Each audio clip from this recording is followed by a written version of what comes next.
it's up to me now, I think, also to take the very important task of trying to summarize a great day of activities. First, I want to thank you all for your attendance, your energy, your passion, your sense of collaboration around a very important topic for us all. And it's not just the E and it's not just the G, it's also the S. Because I think Dr. Chakraborty mentioned, people resilience and the ability to stick with it, regardless of their starting point, is very important. To go from resistance and biases to actual resilience and forward-looking solutioning and energizing of outcomes. We're all humans. We have to make it happen. And I think we are the most renewable energy resource. And so it's up to us as leaders and participants in the economy and in our companies, I think, to try to get people power to work on some of these topics. This is our first Sustainability in Action Summit. I hope that it will be the beginning of many more. And there are maybe a few themes that I would like to highlight in short form here today as we close today's discussion. Again, I thank all the attendees, the participants, and it's pretty clear to see the passion and the empowerment behind everything that you've heard. And it's a great diversity of voices that are all pointing in the right direction, which is the future. And I'll use some quotes that I picked up and wrote down as well, just to elaborate some of the points, because they're better said by the folks that were leading those discussions. But one theme is, of course, collaboration. This is not something that we can tackle on our own. We're part of company cultures. We're part of communities. We're part of global financial systems. And there's a great deal of need for funding, for ideas, for solutioning, for workshopping, for collaboration in the supply chains, et cetera, to deliver the outcomes that we were talking about and aspire to. So I guess the number one theme is the ongoing need for public and private sector collaboration and people-to-people collaboration on this topic. That's number one. The second, and I think a few of the speakers in sessions mentioned this, is sort of inequity. I mean, we all companies, the infrastructure that we're parts of, the companies that we're part of, we in many ways are privileged, but we also see that some of the outcomes from climate change in particular adversely affect some communities, countries, regions, sectors of the economy more than others. And so behind everything we do is not only climate certainty, but also climate justice. I mean, we have 9-10 billion people in the world. We all contribute in some way to the problems, and we all need to contribute to the solutioning. And the outcomes of those solutions need to be fair, and they need to be just, whether it's in advanced manufacturing and how we actually implement the new supply chains of the future, to the types of cultures and communities that we want to nurture as leaders, and to the climate sensitive solutions that we're trying to tackle together. There was a quote, I think, from Ishan Nath and Rudolf Lohmeyer in their section that, there's a case for globalization even more versus localization and protectionism as a means to achieving the outcomes with more equity. So collaboration, tackling the unequal outcomes in whatever we envision. Third is the people power. I mentioned that a little bit at the beginning, because we are all citizens and consumers. Some of us be willing to pay more for sustainable solutions, for example. We are all mostly employees of companies, and we have a voice. We should talk about the pace, the urgency, the integrity behind the commitments we make.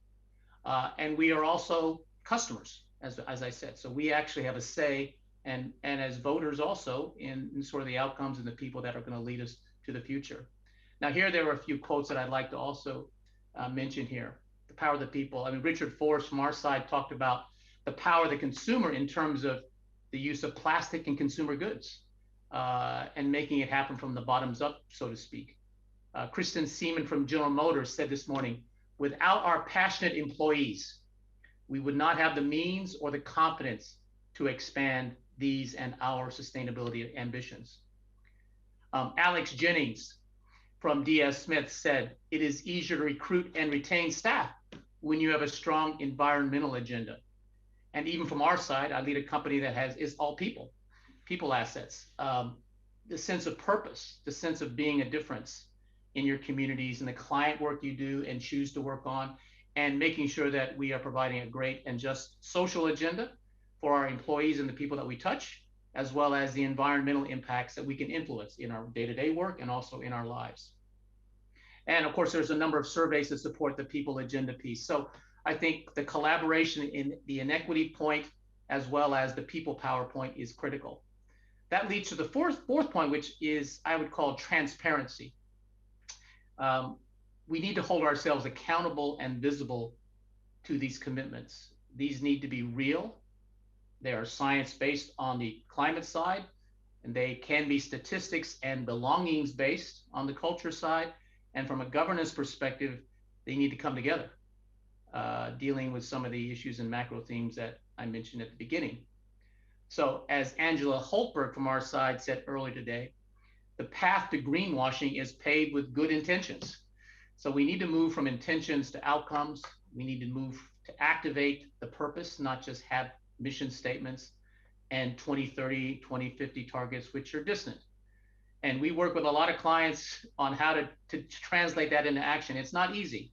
It does require a constant commitment and a North Star focus.